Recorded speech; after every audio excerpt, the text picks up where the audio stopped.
Good morning, everyone. Welcome to our education platform in electrostatic part 12th. इलेक्ट्रोस्टॅटिकच्या 12व्या भागात तुम्हा सर्वांचं स्वागत करते. इलेक्ट्रोस्टॅटिकच्या 11व्या भागामध्ये आपण शिकायला सुरुवात केली होती expression for electric potential due to an electric dipole. खूप मोठे व्हिडिओज बघायचा विद्यार्थ्यांना कंटाळा आहे, म्हणून म्हटलं की या पॉईंटचे 2 भाग तयार करावे, 11वा आणि 12वा. ठीक आहे. 11व्या भागामध्ये आपल्याला इलेक्ट्रिक पोटेन्शियलसाठीचे एक्सप्रेशन फाइंड आउट करायचं होतं की जे इलेक्ट्रिक पोटेन्शियल इलेक्ट्रिक डायपोलने तयार केलेलं आहे, एका सिंगल चार्जने नाही. तर या व्हिडिओमध्ये आपण इलेक्ट्रिक डायपोल आणि इलेक्ट्रिक डायपोल मुवमेंट या 2 कॉन्सेप्टबद्दल बोललो होतो की जे आपण 11वीमध्ये सुद्धा क्लिअर केलेले आहेत. Electric dipole 2 equal and opposite चार्जेसला फायनाईट अंतरावरती जर आपण सेपरेट करत असू तर त्यामुळे जी सिस्टीम तयार होईल ती काय असेल तर इलेक्ट्रिक डायपोल असेल. मी तुम्हाला डेफिनेशन अशी सांगितली होती की 2 equal and opposite charges separated by finite distance form and electric dipole. आठवली? त्यानंतर इलेक्ट्रिक डायपोल मोमेंट एक व्हेक्टर क्वांटिटी आहे. आपण कशाने रिप्रेझेंट केली होती? कॅपिटल पी या लेटरने रिप्रेझेंट केली होती. फॉर्म्युला कसा दिला होता? Q multiplied by twice L.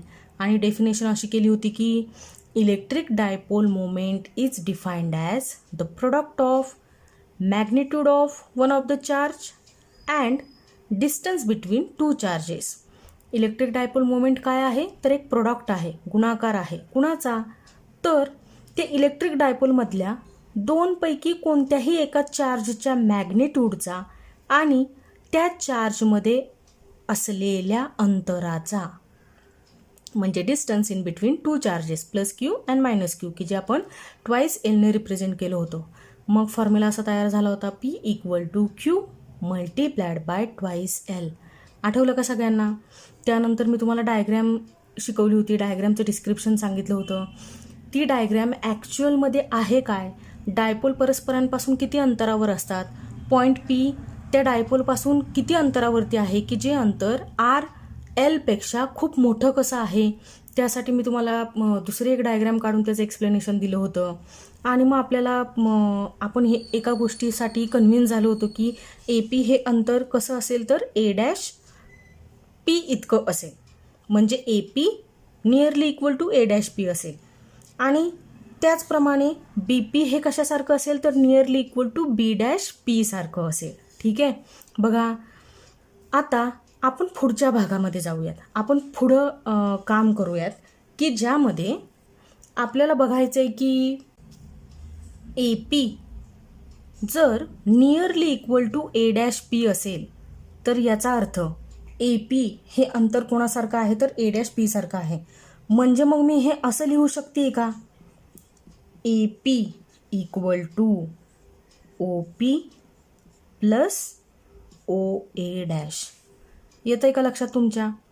जर मी ए पी हा ए डॅश पी सारखा आहे किंवा ए डॅश पीला नियरली इक्वल टू आहे, किंवा थोडा वेळ असं म्हणा ए पी इक्वल टू काय आहे? ए डॅश पी आहे.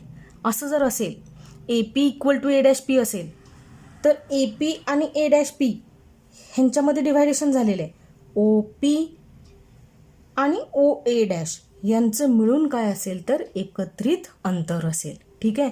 मग मी असं लिहू शकेल ना, A P equal to O P plus O A dash. कळलं तुम्हाला मी असं का लिहिलं ते? मग बघा आता, A P equal to O P plus O P अंतर हे डिफाईन आहे, दिलेलं आहे. काहीतरी अंतरावरती आर इतक्या अंतरावरती तो पी पॉईंट आहे. कोणापासून? डायपोलच्या सेंटरपासून. पण ओ ए डॅश हे मात्र आपल्याकडं नाही, हे डिस्टन्स मात्र आपल्याकडं नाही. मग ते डिस्टन्स आपण कसं ऑब्टेन करायचं? तर ए ओ ए डॅश या अँगलमध्ये हा थिटा तुम्हाला दिसतोय. ठीक आहे. बघा पुन्हा एकदा, ए ओ ए डॅश मध्ये हा जो अँगल तयार झालेला आहे तो आहे थिटा.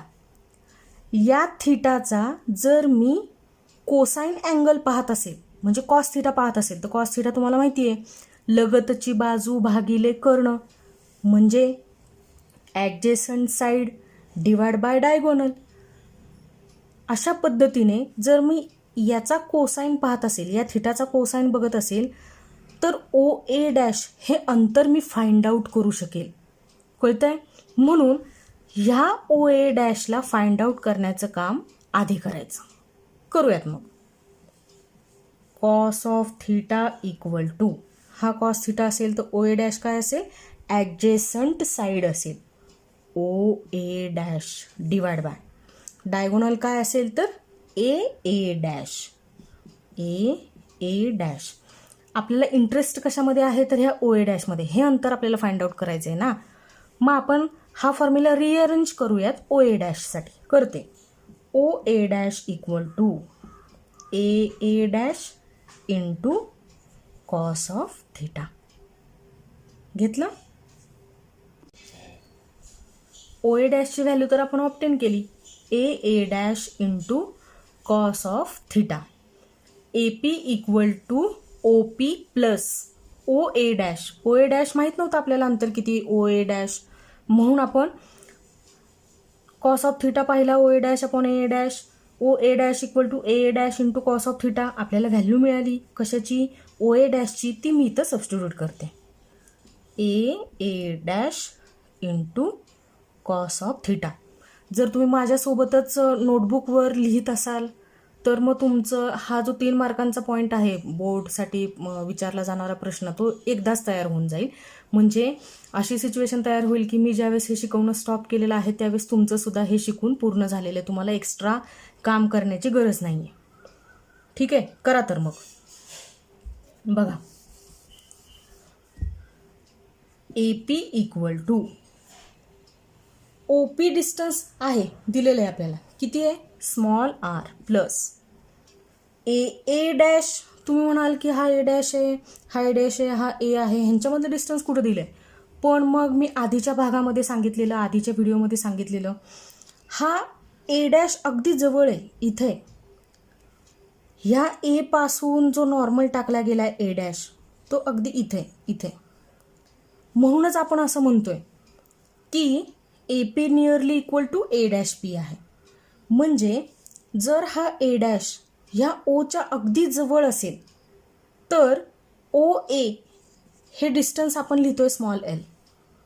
ठीक आहे. ह्या ए डॅशच्या ह्या ओच्या अगदी जवळ येण्यामुळं, इथे येण्यामुळं हा ओ ए डॅश,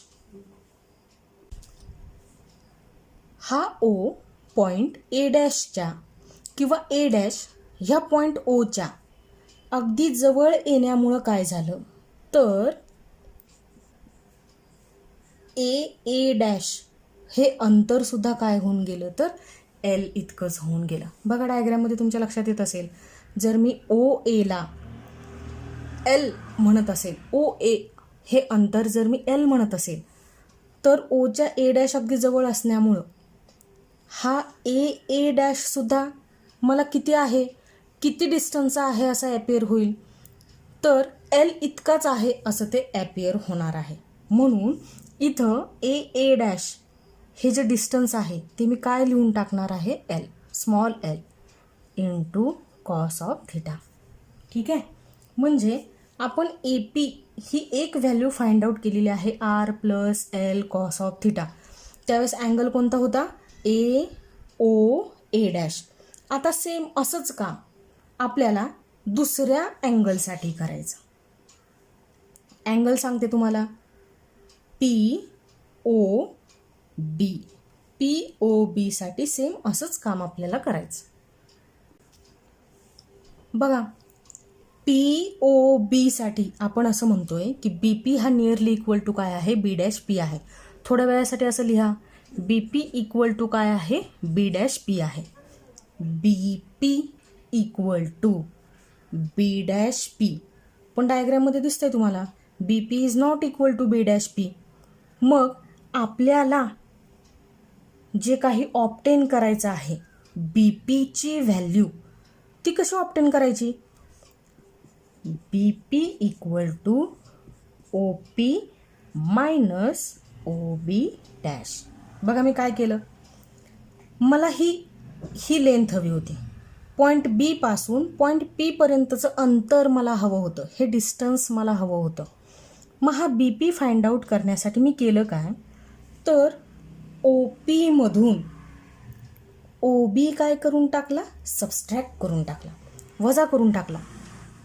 इथं मला ॲडिशन करावी लागली होती ए डॅश पीसाठी. का, तर ओ पीला एक्सटेंड केल्यानंतर ओ पी लाईनवरती सगळ्यात पुढं ज्यावेळेस मी डाव्या बाजूला ती ओ पी लाईन एक्सटेंड करते त्यावेळेस तो ए डॅश तिथं आला होता. पण बी डॅश ओ पीच्या आतमध्येच आहे, ओ पीवरच आहे. म्हणून ज्यावेळेस मी म्हणते की B P nearly equal to B dash P आहे, हे ओ बी अंतर मला नको आहे. म्हणून हे ओ बी मी काय करून टाकते, तर ओ पीमधून सबस्ट्रॅक्ट करून टाकते. म्हणून मग मी असं लिहिलं, B P equal to O P minus O B dash. तुम्हाला तर माहिती आहे की हे डायग्राममध्ये जरी हे असं बी आणि बी डॅश इतका दूर दिसत असला तरी तो असा नाही आहे, तो असा आहे. इथे बी डॅश म्हणजे इथं सबस्ट्रॅक्शन जरी दिसत असली तरी अगदी लहानसा भाग त्या ओ पीमधून काय केला जाणार आहे, सबस्ट्रॅक्ट केला जाणार आहे. जसा इथं लहानसा भाग काय होत होता, ॲड होत होता, तसा हा ओ बी लहानसा भाग काय होऊन जाणार आहे, तर सबस्ट्रॅक्ट होऊन जाणार आहे. ज्यावेळेस मी काय फाइंड आउट करते, तर बी पी फाइंड आउट करते. ठीक आहे, इथंपर्यंत आलं लक्षात.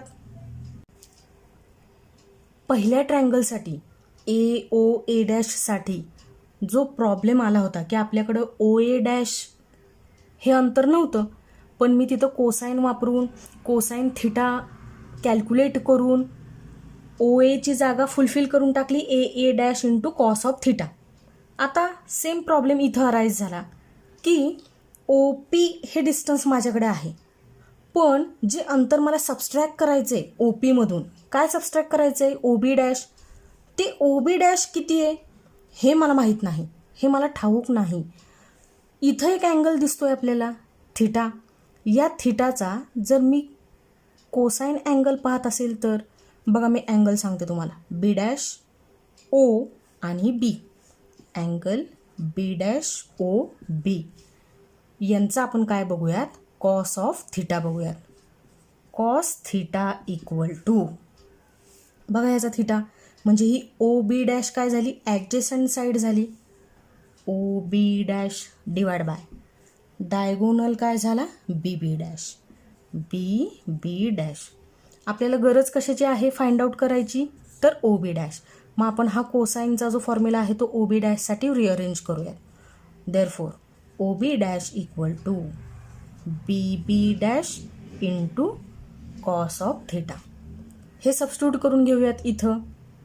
बी P equals to O P minus B B dash into cos of theta. B P equal to O P distance तर नोन आहे, small R minus B B dash, हा बी डॅश अगदी जवळ सरकवला तर ओ बी म्हणजे small L, हेच अंतर काय असणार आहे, तर बी बी डॅश असणार आहे. म्हणजे बी B dash nearly equal to काय असेल, स्मॉल एल असेल. मग मी इथं सबस्टिट्यूट करते, R minus B B dash काय झाला, L into cos of theta. म्हणजे आपण दोन व्हॅल्यू ऑब्टेन केल्यात. एक होती ए पीची, A P equal to R plus L cos of theta, आणि दुसरी व्हॅल्यू आपण ऑब्टेन केली बी पीची, बी पी इक्वल टू, बघा B P equal to R minus L cos of theta. राहील लक्षात तुम्हाला. ए पीची value R plus L cos theta आणि बी पीची value R minus L cos theta. म्हणजे मी बाकीचं सगळं रफ करून टाकते.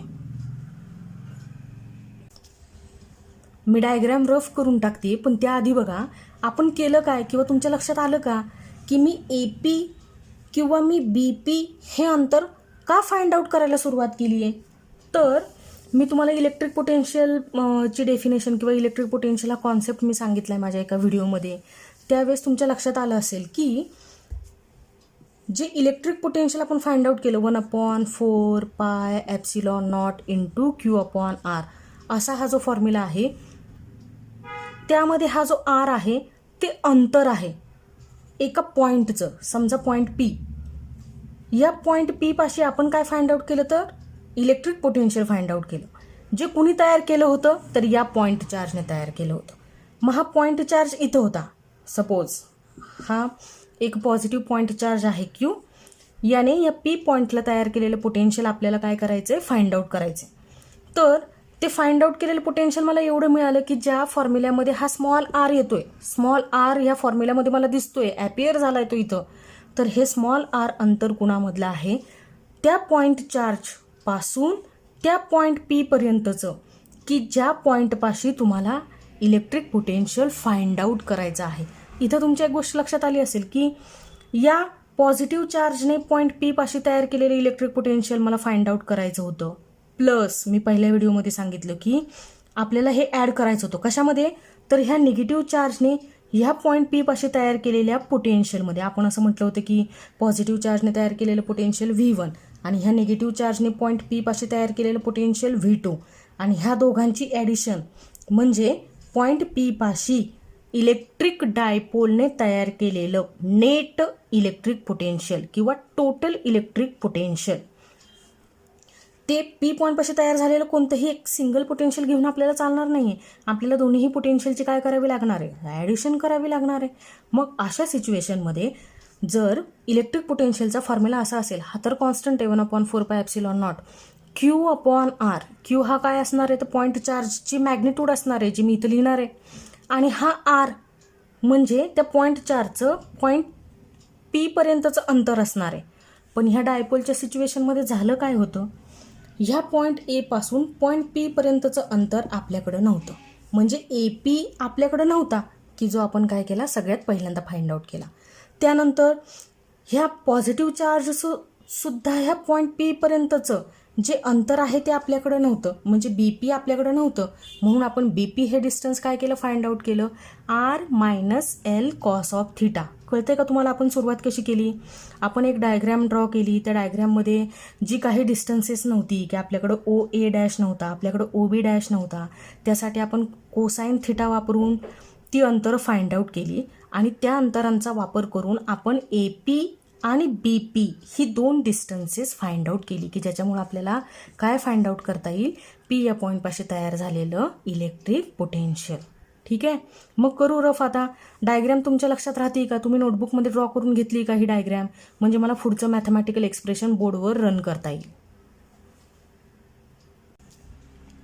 The electric potential at point P due to charge -Q situated at point A is given by.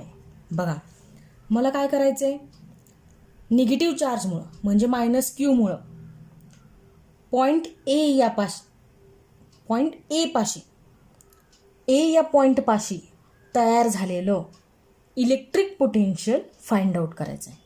Electric पोटेन्शियलसाठीचा formula V = 1/4πε0. Constant आहे म्हणून आपण असं लिहून घेऊया, इंटू चार्ज कोणता आहे तुमचा, निगेटिव्ह आहे, डिवाइड बाय R. ठीक आहे. पण मग आता ए या पॉईंटपाशी तयार झालेलं हे पोटेन्शियल आहे, मग याला V1 असं म्हटलं तरी चालेल, किंवा ए पॉईंटपाशी तयार झाला म्हणून त्याला VA असं जरी म्हटलं तरी सुद्धा चालणार आहे. V1 = 1/4πε0 इंटू -Q अपॉन, तुम्हाला आठवतोय का, इथं होता निगेटिव्ह चार्ज आणि इथं काय होता पॉझिटिव्ह चार्ज बी पाशी, आणि इथं होता पॉईंट पी. आता ह्या फॉर्म्युल्यामध्ये जी रिक्वायरमेंट आहे डिस्टन्सची ती आहे R. R म्हणजे आपल्याला अंतर लिहायचं आहे. या निगेटिव्ह चार्जचं पॉईंट पी पासूनचं अंतर मला लिहायचं आहे R. म्हणजे हा R आत्ता आपल्यासाठी काय आहे तर distance between point A and P, म्हणजे AP, की जो AP आपण फाइंड आउट केला आहे R + L cos थिटा. म्हणजे मी आता ह्या इलेक्ट्रिक पोटेन्शियलच्या फॉर्म्युल्यामध्ये, की जे ह्या निगेटिव्ह चार्जनं तयार केलं, कुठं तर पॉईंट ए पाशी, आरच्या ठिकाणी मी काय लिहील, R + L cos थिटा. बघा मी इथं सबस्टिट्यूट करून टाकते. V1 = 1/4πε0 into minus Q upon R plus L cos of theta. कळलं? इथंपर्यंत क्लिअर? इक्वेशन फर्स्ट म्हणते. नाही म्हटलं असतं तरी चाललं असतं, पण मी म्हणते इक्वेशन नंबर 1. आता we have to find out electric potential at point P due to positive point charge which is situated at point B is. V B लिहिलं असतं तरी सुद्धा चाललं असतं, पण मी इथं 1 लिहिला म्हणून मी इथे लिहिते 2. ठीक आहे. V2 equal to 1/4πε0 into plus Q upon R. ठीक आहे. आठवते का परत तुम्हाला डायग्रॅम? पॉईंट ए पाशी काय होता? Negative charge. बी पाशी काय आहे? Positive charge. इथं आहे पॉईंट पी. मग आपल्याला जे डिस्टन्स फॉर्म्युल्यामध्ये लागत आहे या स्मॉल आरच्या ठिकाणी प्लेस करण्यासाठी ते काय आहे? B P. Distance between point B and point P. B आणि पी यांच्यामधलं जे अंतर आहे ते आहे आर. म्हणजे आता ह्या फॉर्म्युल्याची रिक्वायरमेंट आर म्हणजे काय आहे? B P. बी पी हे अंतर आहे की जे काय आहे? R plus L cos theta. मग मी सबस्टिट्यूट करते R minus L cos theta.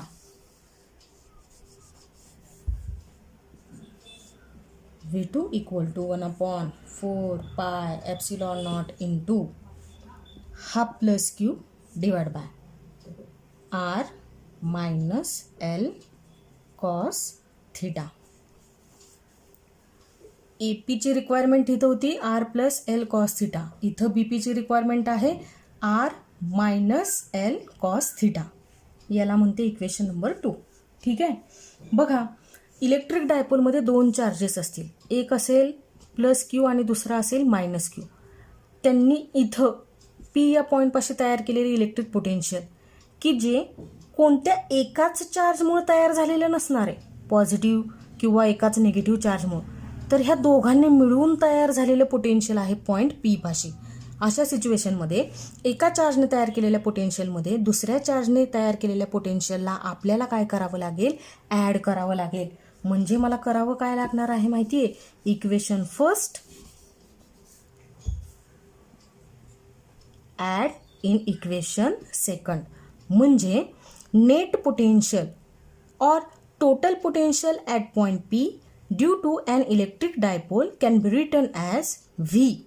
टोटलसाठी T लिहू शकता. व्ही टी इक्वल टू, नाही लिहिला तरी काही हरकत नाही, electric potential at point P due to negative charge V1 plus electric potential at point P due to positive charge that is V2. V1 plus V2 म्हणजे काय असेल तर पॉईंट पी पाशी तयार झालेलं टोटल पोटेन्शियल डिफरन्स असेल. मग left hand साईडचे ॲडिशन करतो, याचा अर्थ आपल्याला काय करावे लागणार आहे? राईट हँड साईड एकमेकांमध्ये ॲड करावी लागणार आहे. करूयात आपण. बघा, V equal to V1 plus V2. V1ची व्हॅल्यू आठवती का तुम्हाला? 1/4πε0 इंटू मायनस क्यू अपॉन इथं होता ए पी आणि ए पीची व्हॅल्यू काय होती? R plus L cos theta. ठीक आहे. प्लस हे कशामध्ये ॲड करायचं आपल्याला? V2मध्ये. V2 काय आहे? Again 1/4πε0 into plus Q divide by काय होता? B P. बी पीची व्हॅल्यू काय आहे? R minus L cos of theta. हे 2 पॅरामीटर आपण एकमेकांमध्ये काय करतोय? ॲड करतोय. या पॉझिटिव्हच्या इकडच्या बाजूला 1/4πε0, इथं सुद्धा 1/4πε0 दिसतोय, म्हणजे आपण तो कॉमन काढू शकतोय. V equal to 1/4πε0 in bracket. आता minus Q upon R plus L cos of theta plus Q divide by R minus L cos of theta. ठीक आहे. 1/4πε0 कॉमन काढल्यानंतर ही टर्म ब्रॅकेटमध्ये शिल्लक राहील. क्यू आणि क्यू डायपोलमध्ये हे दोन्ही charge two equal and opposite असं आपण म्हणतोय. Equal in magnitude, opposite in nature. म्हणजे ह्या दोघांची मॅग्निट्यूड एकसारखीच असणार आहे. म्हणून हा क्यू सुद्धा काय होईल, कॉमन येईल. म्हणजे व्ही इक्वल टू तुम्ही असं लिहू शकताय, Q upon 4 pi epsilon not. आता हा जो चार्ज होता तो होता negative charge, negative point charge आहे. पण ह्याच्या निगेटिव्ह असण्यामुळे ही अखंड टर्मच काय झाली तर निगेटिव्ह झाली. म्हणजे इथं आला -1 divide by R plus L cos of theta.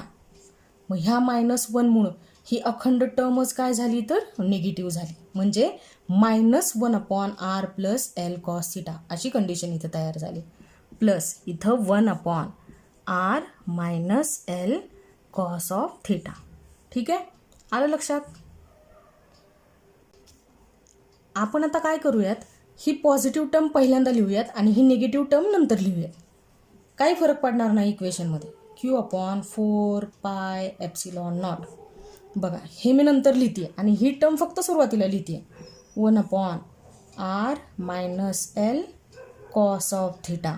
आणि ही निगेटिव्ह आहे ना, -1 upon R plus L cos of theta. आलं इथंपर्यंत लक्षात. आता नेक्स्ट स्टेप महत्त्वाची बघा. या आर प्लस एल कॉस थिटाने इथं 1ला मल्टिप्लाय करावं लागेल मला. म्हणजे काय होईल, R plus L cos theta. आणि ह्या डिनॉमिनेटरला असलेल्या आर मायनस एल कॉस थिटाने इथं मल्टिप्लाय करावं लागेल मला. क्रॉस मल्टिप्लिकेशन करायचं. मग हे डिनॉमिनेटरचं सुद्धा काय होणार आहे, मल्टिप्लिकेशन होणार आहे. ठीक आहे, नंतर सांगते. आधी एक एक करून घेऊयात आपण. V equal to Q upon 4 pi epsilon not in bracket. याने इथं मल्टिप्लाय करते. म्हणजे काय झालं, R plus L cos theta. ठीक आहे, मायनस हा मायनस या टर्मने इथं मल्टिप्लाय केलं, R minus L cos of theta झालं, डिवाइड बाय ह्या दोघांचे सुद्धा काय होणार आहे तर मल्टिप्लिकेशन होणार आहे. पण ह्या ब्रॅकेटचं जरा निरीक्षण करा बरं, तुम्हाला काय दिसतंय. एका ब्रॅकेटमध्ये दिसतोय R minus L cos theta. ह्याच सेम टर्म पण ॲड केलेल्या पलीकडे दिसतात, R plus L cos theta. मग जर आपण असं केलं, एला मी म्हटलं आर आणि बीला मी म्हटलं एल कॉस ऑफ थिटा. तर हा फॉर्म्युला तुम्हाला असा दिसतोय का बघा, ए मायनस बी इंटू ए प्लस बी. हो की नाही. आणि हे ब्रॅकेट मला असे कधी मिळतील, ज्यावेळेस मी ए स्क्वेअर मायनस बी स्क्वेअर करेल.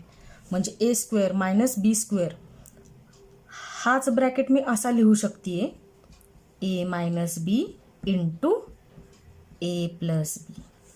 बरोबर ना. म्हणजे आता हीच टर्म मी अशी लिहू शकते, R square minus L square cos square theta. बरोबर ना. A is equal to R, B equal to L into cos of theta. A square minus B square ह्या फॉर्म्युल्याने ए स्क्वेअर म्हणजे काय असेल, आर स्क्वेअर. बघा आपण लिहूयात. बघा काय झालं, आपण एक ब्रॅकेट सॉल्व करून घेतला. A square minus B square equal to A plus B into A minus B. हे असंच मला इथं दिसतंय, R minus L cos theta R plus L cos theta. हे असं मी का म्हणू शकते, तर मी एला रिप्रेझेंट केलं आरने आणि मी बीला रिप्रेझेंट करते एल कॉस थिटाने. मग ह्या फॉर्म्युल्यानुसार मला असं दिसतंय बघा, इथं एका ब्रॅकेटमध्ये मला काय दिसतोय, R plus L cos theta R plus L cos theta into, ज्यावेळेस मला ही स्टेप लिहायची त्यावेळेस मला ह्या डिनॉमिनेटरचं काय करायचं आहे, मल्टिप्लिकेशन घ्यायचे. म्हणून R plus L cos theta into दुसऱ्या ब्रॅकेटमध्ये मी काय लिहिणार आहे, R minus L cos theta. आणि ह्यांचं मल्टिप्लिकेशन काय असणार आहे तर A square minus B square. म्हणजे R square minus L square cos square theta. म्हणजे मला इथं डिनॉमिनेटरमध्ये मी इथं क्रॉस मल्टिप्लिकेशन करून घेतलं आणि मला डिनॉमिनेटरमध्ये ह्या दोघांचा प्रोडक्ट लिहायचा होता, पण मी तो दोघांचा product A square minus B square वापरून लिहिते, की जो काय येईल R square minus L square cos square theta. आली ही टर्म तुमच्या लक्षात? इथं ब्रॅकेटच्या बाहेर बघा निगेटिव्ह साईन दिसतंय. ब्रॅकेटच्या बाहेर जर निगेटिव्ह साईन असेल तर आतमधले साईन्स चेंज होतात. म्हणजे हा जो आर आहे, जो की प्लस आर आहे, तो होईल निगेटिव्ह आणि हा मायनस एल कॉस थिटा होऊन जाईल पॉझिटिव्ह. हा व्हीचा फॉर्म्युला मी पुन्हा लिहिला तर तो आता असा दिसेल, Q upon 4 pi epsilon not into, हे पुसून टाकते थोडा वेळ, into R plus L cos of theta minus R. हा मायनस आहे म्हणजे काय होईल plus L cos of theta divide by हे as it is R square minus L square cos of theta. बघा काय कॅन्सल आउट होते आणि काय शिल्लक राहते बघा. मायनस आर प्लस आरला कॅन्सल आउट होईल. एल कॉस थिटा 2 वेळा शिल्लक राहिले म्हणजे 1 L cos theta plus 1 L cos theta twice L cos theta divide by हा R square minus L square cos theta as it is. V equal to Q upon 4 pi epsilon not into twice L cos of theta divide by R square minus L square cos of theta. ठीक आहे. आता या इक्वेशनचं निरीक्षण करा. ह्याच्यामध्ये काय काय दिसतंय सांगते मी तुम्हाला. क्यू दिसतोय आणि मल्टिप्लिकेशनमध्ये दिसतोय ट्वाइस एल. दिसतोय का तुम्हाला? बघा मी तुम्हाला एक फॉर्म्युला शिकवला होता 11 नंबरच्या व्हिडिओमध्ये, इलेक्ट्रिक डायपोल मोमेंट, की जे आपण कॅपिटल पी या लेटरने रिप्रेझेंट करत होतो. Capital P equal to Q multiplied by twice L. इथं क्यू दिसतोय, ट्वाइस एल दिसतोय, क्यू दिसतोय, ट्वाइस एल दिसतोय. म्हणजे आपण त्यांना रिप्लेस करू शकू कशाने तर इलेक्ट्रिक डायपोल मोमेंटने. ठीक आहे. आणि अजून आपल्याला ह्या फॉर्म्युल्यामध्ये, ह्या इक्वेशनमध्ये अजून एक चेंज करायचा आहे. R square minus L square cos theta ही टर्म तुम्हाला डिनॉमिनेटरमध्ये दिसते, पण मी अगदी सुरुवातीपासून म्हणत राहिले की R is very very greater than L. R हा एलपेक्षा काय होता, खूप मोठा होता. म्हणजे आरच्या accordingly L square cos theta ही टर्म काय होऊन जाईल, निग्लिजिबल होऊन जाईल. म्हणजे खूप मोठ्या संख्येतून अगदी लहानशी संख्या वजा केली तर काही फरक पडणार नाहीये. ती संख्या नियरली इक्वल टू काय असेल तर आर स्क्वेअर असेल. म्हणून आपण काय करूयात, फॉर्म्युल्याचं सिम्प्लिफिकेशन करत असताना R square minus L square cos theta हा nearly equal to R square आहे असं कन्सिडर करूयात. ठीक आहे. म्हणजे आपल्याला चेंजेस काय काय करायचे आहेत ह्या फॉर्म्युल्यामध्ये. क्यू आणि ट्वाइस एल ऐवजी electric dipole moment capital P substitute करायचा आणि R square minus L square cos थिटाच्या ऐवजी आर स्क्वेअर सबस्टिट्यूट करायचा. ठीक आहे. मग काय तयार होईल बरं, V equal to 1/4 pi epsilon not into Q आणि ट्वाइस एलच्या ऐवजी काय लिहिलं, electric dipole moment P cos of theta equal to R square minus L square cos theta replace केला आपण कशाने, आर स्क्वेअरने. ठीक आहे. म्हणजे आपल्याला हा जो फॉर्म्युला मिळालेला आहे तो कशाशी संबंधित आहे तर एक इलेक्ट्रिक पोटेन्शियल फाइंड आउट करायचं आहे, पण की जे एका सिंगल चार्जने नाही तयार केलेलं, ते कुणी तयार केलेलं आहे तर एका इलेक्ट्रिक डायपोलने तयार केलेलं आहे. म्हणून एका इलेक्ट्रिक डायपोलने तयार केलेले इलेक्ट्रिक पोटेन्शियल आपल्याला असं मिळतं, V equal to 1/4 pi epsilon not into P into cos of theta upon R square. तुम्हाला एका सिंगल चार्जने तयार केलेलं पोटेन्शियलचा फॉर्म्युला आठवतोय का? बघा, V equal to 1/4 pi epsilon not. ज्यावेळेस एकच पॉईंट चार्ज होता आणि तोही पॉझिटिव्ह होता त्यावेळेस आपण ते इक्वेशन असं लिहायचो, क्यू अपॉन आर. ठीक आहे. इथं फक्त काय फरक झाला, एका इलेक्ट्रिक डायपोलने तयार केलेलं पोटेन्शियल होतं म्हणून क्यूच्या ठिकाणी काय आली, इलेक्ट्रिक डायपोल मोमेंट आली. कॉस ऑफ थिटा पॅरामीटर त्या इलेक्ट्रिक डायपोल मोमेंट सोबत आला आणि आरच्या ऐवजी दोन्हीही चार्जेसपासूनचं डिस्टन्स आरचा काय झाला, स्क्वेअर झाला. म्हणजे तुम्हाला एका सिंगल चार्जसाठीचं पोटेन्शियल आणि एका इलेक्ट्रिक डायपोलसाठीचं पोटेन्शियल अशाही पद्धतीने लक्षात ठेवता येईल. ठीक आहे. When point P lies on the axis of dipole near to charge positive Q, that is plus Q, at point B, theta equal to 0 degree, therefore cos 0 equal to 1, and we obtain electric potential at point P equal to 1 upon 4 pi epsilon naught into P upon R square. आपण काय करतोय तर काही cases study करतोय. पहिल्या केसमध्ये जो point P होता तो डायपोलच्या ॲक्सिसवर आहे. ॲक्सिस ऑफ डायपोल हा पॉझिटिव्ह चार्ज आहे, हा सेंटर आहे, हा निगेटिव्ह चार्ज आहे. पॉझिटिव्ह चार्ज आणि निगेटिव्ह चार्जला एकत्रित आणणारी आणि सेंटरमधून जाणारी जी लाईन असते तिला आपण काय म्हणतोय, ॲक्सिस ऑफ डायपोल. आता हा P पॉईंट डायपोलच्या ॲक्सिसवर आहे आणि पॉझिटिव्ह चार्जच्या जवळ आहे. अशा सिच्युएशनमध्ये थिटा काय तयार होईल, 0 डिग्री, आणि कॉस 0 काय असेल, 1 असेल. म्हणून पोटेन्शियल काय असेल, 1/4 pi epsilon not into P upon R square, की जे पॉझिटिव्ह पोटेन्शियल असेल. का तर तुमचा पी पॉईंट पॉझिटिव्ह चार्जच्या काय आहे, जवळ आहे.